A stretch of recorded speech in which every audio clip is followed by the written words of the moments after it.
YouTube? Quinn Wade coming to you with that season opener analysis. This time we're going to talk about the Houston Rockets getting beat by the Thunder 125 to 124. This was a classic game in my opinion. Both teams was going at it. A lot of missed free throws here and there, some defensive lapses here and there, but the Thunder was able to get it done. They go to 1-0 and the Rockets go to 0-1. The Rockets did win the first quarter 30-27. They also won the second quarter 27-24. The Thunder won the third quarter 24-22 and the fourth quarter 29-25. And then they won the overtime periods 21-20 to win the game by one. Good defensive stoppage by the Thunder. They got some good stops with their defense, and they did be patient offensively. And Shea really started to step up. And obviously Chet fouled out, and Kevin Durant fouled out. The Rockets made some small errors here and there. They missed some shots here and there, and they just fell a little short in this game. 47 minutes played by Kevin Wayne Durant. He was 9-16 from the field, 0-4 from 3, 5-6 from the free throw line. He finished with 23, 9 rebounds, 3 assists, 4 turnovers, 6 personal fouls. No number in plus minus but a 0. He did what he normally does.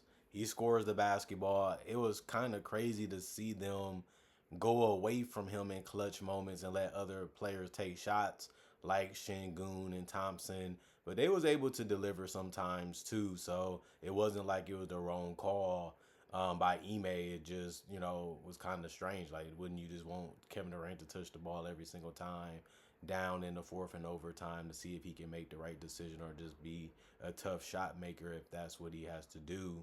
But it is good to see his teammates be ready to take shots and not be afraid of the moment. And they showed a lot of that last year, and that's one of the reasons why they made it to the playoffs and was a high seed last year. And he didn't really try to change what they were and what they was trying to do. He just seemed like he was cool and he respected them, and that's a good sign for the Rockets so far at the beginning of the season. And all you can do is hope it continued throughout the season. Jabari Smith Jr. hit a crucial shot at corner 3, but he was overall 2 of 6 from 3, but he was 7 of 15 from the field. He also got 5 rebounds, 3 of them was offensive with a steal, 4 personal fouls. He's a +2 and plus minus. He finished with 16. He looks like he's going to be a big help for this team defensively and offensively. He's really maturing. He's really just fitting in his pocket and really understanding how to play team basketball and not just do too much or try to find a way to just impress people. He just playing his role and playing his game the right way, and I really enjoyed him today. Steven Adams got in some foul trouble. He finished with 4 personal fouls, but he did get 13 rebounds, and that's what he was out there to do because he also had 5 of them that was offensive. So he did his job because he also went 2 of 2 from the free throw line, 1 of 4 from the field, and played 37 minutes. He also had 3 assists, and he was a +2 and plus minus, finished with 4 points. And then Şengün, he's showing you that he can be that double-double guy that can possibly be a triple-double guy on any night. 39 points, which actually led the game today for both teams. So he had game high. Not only that, he played 49 minutes, which is a lot more than Kevin Durant and any other guy on the roster and on any other from both teams also. But 12 of 24 from the field, 5 of 8 from 3, 10 of 11 from the free throw line. 4 of his rebounds was offensive out of 11, 30 and 10 for him. 7 assists, 2 steals, 1 block, 4 turnovers, 5 personal fouls. He's a +9 and plus minus. I know he wish he would have had some of those free throws back because this game would have looked a lot different if he didn't miss a couple of them. You can say the same thing about Kevin Durant. But Amen Thompson, he's showing you that he's ready for the challenge of being better. The only problem was he went 0 of 7 from 3, which is just terrible. It's something that he probably wants back. Looking back at this game and the footage that they're going to be watching, he got to make at least 3 of them, at least 4 of them. Like, you got to make something. You can't just miss all of them is basically what I'm saying. But he was 8 of 17 from the field, 2 of 2 from the free throw line, 4 rebounds, 2 of them was offensive with 5 assists, a steal in the block. He also had 4 turnovers and 3 personal fouls. Was a -11 and plus minus. He finished with 18 points. This is the games that he normally has You just want him to play better. You just want him to do a little bit more. And he did step it up a little bit in the fourth quarter. So you have to like that. Tari Eason played 22 minutes, but he was 1 of 6 from the field, 1 of 4 from three. He did grab 5 boards and had a block and 3 turnovers. He also had a personal foul, was a -4 and plus minus. He finished with three. Clint Capella played 8 minutes and went 1 of 1 from the field, 2 of 2 from the free throw line. You gotta like that. But he had no rebounds. That's the only thing. 1 steal, 1 turnover. He was a +5 and plus minus. Josh Okogie, 20 minutes. He was 1 of 3 from the field. It was all 3-point shots that he took. But he also went 5 of 6 from the free throw line. So he finished with 8 points, 2 rebounds. One of them was offensive with an assist, a block, 2 personal fouls, and a -8 and plus minus.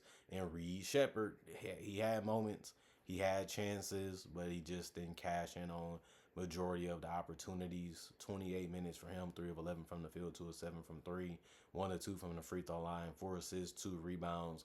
One of them was offensive with a steal in the block, 2 turnovers, 1 personal foul. He finished with the most points off the bench with 9. He also had the most assists, but wasn't enough of a difference that they're really keyed on having him be one of their best players, and he didn't do enough. He could have did a lot more, and that's what they're going to expect from him, and hopefully he can deliver for them because he has the talent, and he does have to learn. He does have to figure things out. He has to continue to be confident, and he has to continue to work on his shot because he's going to be an important part of this team, and they need him to be that right away if they're going to be one of the best teams in the Western Conference.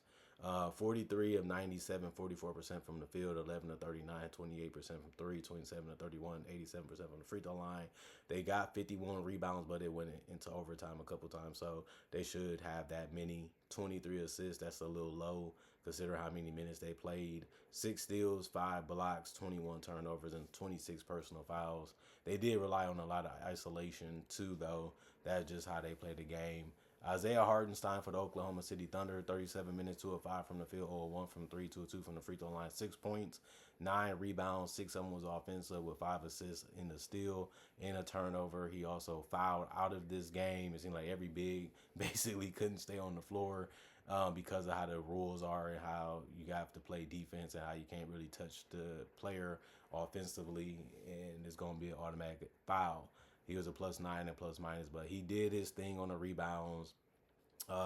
He didn't really get in the way. He set good screens and continued to find his teammates for good opportunities. That's all you really want Hartenstein to do, and he did that. Chet Holmgren, 39 minutes, 11 of 17 from the field, 2 of 5 from three, 4 of 4 from the free throw line. He had 28. Remember, no Jalen Williams, so somebody had to help offensively in this game, and Chet said, I do it, and he did make some big shots. He did have 7 rebounds, 2 of them was offensive with 2 assists, 3 turnovers, 2, but he was a -1 and plus minus. This shows you that Chet is going to be a real problem for defenses because he can stretch the floor. He can shoot over smaller defenders. He's long enough to finish strong too, and he still is showing you that he can still get better defensively. So Chet showing you that he can be a legitimate offensive weapon, which we knew when he was in high school. He just got to continue to get stronger, continue to have a high IQ, and just continue to play off the teammates that he has, and just be ready to score when he gets the shots too. And that'll give him some high percentage looks and build his confidence up for the tough ones too. Shai Gilgeous Alexander, 47 minutes, 12 of 26 from the field, 1 of 9 from three. That sucks, but he did go 10 of 14 from the free throw line. He finished with 35 points. He also did have 5 rebounds and 5 assists with only 3 turnovers. He actually helped defensively too with 2 steals and 2 blocks. He had 2 personal fouls and was a +3 and plus minus. He can really score the basketball. When they needed buckets and they needed somebody to make a play, they put the ball in the MVP of last year's hands, and he came through for them time and time again, whether it was making a shot or getting to the free throw line. That's what he needed to do. He didn't run away from it. He know that's where they give him the money, and he know that's why they feel like he's the franchise right now, and he came through for him. Luguentz Dort didn't show up offensively. 45 minutes played by him. He was 2 of 12 from the field, 0 of 8 from three, 2 of 2 from the free throw line for him. He did have 6 points only. He did help out with the assists. He had 5 assists, and he also only had 1 turnover. He actually helped out on the rebounds too with 6. He actually had 2 of them that was offensive also with 4 personal fouls. He's a +2 and plus minus. He finished with 6 points. He took a lot of shots that was makeable. I think that's what you have to be more disappointed on in today. But sometimes when you rely on your jump shot, it's hit or miss, and he just didn't have the touch from distance. It sucked, but this is the type of game he's going to have sometimes, and he's going to have them very scarcely. Hopefully, is all you can hope if you're an Oklahoma City fan or his teammate. Casey Wallace got to start. He was 5 of 10 from the field, 3 of 8 from three, 1 of 2 from the free throw line. He was really good. 7 rebounds, one of them was offensive. He also had 5 assists, kept the ball moving, played as a team, game up with some big steals. Throughout the game, he finished with 4 total, 2 turnovers, 3 personal fouls. He was a +8 and plus minus. He got in double figures with 14 points. The only person that didn't get in double figures was Luguentz Dort, who, like I said, has 6. But off the bench, AJ Mitchell really showed up. 16 points, was efficient, 6 of 12 in 15 minutes. He was 3 of 6 from 3 and 1 of 1 from the free throw line. Had 2 rebounds, one of them was offensive with 2 assists. And a block also, 2 personal fouls, was a +2 and plus minus. He just took good shots. He just kept attacking and kept staying ready, and it worked out for him. Youngblood played a couple seconds, so he didn't do anything. Aaron Wiggins got on the court. He played better than he was playing in preseason. In this game, 21 minutes for him, 4 of 8 from the field. He also knocked down some threes where he was 2 of 5 from 3. He also had 1 rebound and an assist, a turnover, and a personal foul. He was a +2 and plus minus. He had double figures too with 10 points. Alex Caruso didn't score that well. It took some good looks. He just couldn't drop them. He played 30 minutes, which was the most minutes off the bench. 3 of 9 from the field, 2 of 6 from 3, 2 rebounds, 3 assists, 2 steals, 1 block, 2 personal fouls, a -15. He finished with 8 points. You have to like the fact that they was attacking. They was attacking the floor, trying to find a way to cause turnovers, and they was also trying to get out in transition as much as they could. Brooks played 2 minutes. He didn't do anything because of that, but he was a -2 and plus minus. And the other, Jalen Williams, the big guy, 13 minutes. He was 1 of 5 from the field because he went 0 of 4 from 3 mainly. But he also had 1 assist and a steal, and 1 personal foul, was a -3 and plus minus. He finished with 2 points. They was 46 of 104, 44% from the field, 13 of 52, 25% from 3. That has always been something that they can be weak at, is not being able to make their perimeter shots from the 3-point line. They didn't do that today, but they did get to the free throw line and go 20 or 25. That was 80%. They actually fouled the Rockets more, and they also allowed the Rockets to take more free throws. But they still was able to win. And they also got out-rebounded by a significant margin.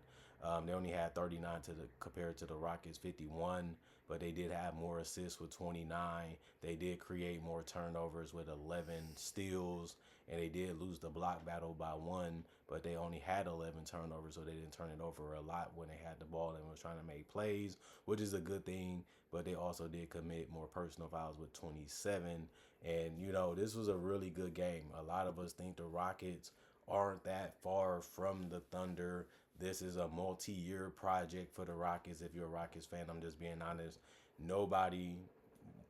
Everybody expects the Rockets to still, if they have a good season, they're not going to blow it up. It ain't like we only going to have Kevin Durant for 1 year. That's why they gave Kevin Durant the extension. Let's see what we can do this year. Let's do the best we can. Let's get as far as we can go, and then build upon that in the offseason, and then a couple seasons after that. This isn't like a 1-2 year thing. They're trying to find a way to win with the group that they have and try to improve the roster as much as they can. But they need to play against the best to see what we need to fix, what we need to change, what we need to grow on, what we need to learn from to become a better team. And Ime is really good at educating, and he's really good at development and being able to talk to the players in the right respectful way to get what he needs from them as players and as them playing as a team. So this was a good test for the Rockets, is what I'm saying. They showed that they can play together. They showed that they believe in each other. They showed that they can play well with each other. They showed that they can execute at a high level. They can play with each other and fit in and not step on each other's toes. And they seemed like they were fine with how the offense was being ran and how things was going. So they did a lot of things right against the defending champions. This is a matchup we're basically going to see for multiple years. And we're going to see if the Rockets can catch up. Right now, they're showing that they're not that far, but they still have a little bit more to grow to be able to beat them in a 7-game series. But will be a tough one, even if it was starting today. If you put these two teams in the playoffs, it's going to at least 6. You know what I mean? So that shows you how much progress they made this off season. They lost some talent, but they gained some guys that really fit and really understand their role and what they're really trying to do. Plus, a lot of their other guys still hasn't played, and you can say the same thing for the Thunder. But at the same time, this was a classic. This was a really entertaining game. This was a highly competitive game, and you didn't really know who was going to win because when one team got the lead, the other team came back. When one team made a big play, the other team came back. So both of these teams respect each other. Both of these teams know how dangerous they are, and that's why they saved their best for last. Everybody stayed on the court. Everybody was trying to make their impact. Everybody was trying to find a way to get an edge, and they showed each other that we're there. Like one might be here, but the other might be here. And that's always fun to see. But the better team in my personal analysis is the Thunder, and they was able to get it done. Their defense is just a little bit more better and a little bit more risk takier. And sometimes that's what you have to do if you want to make things happen or you want to make things,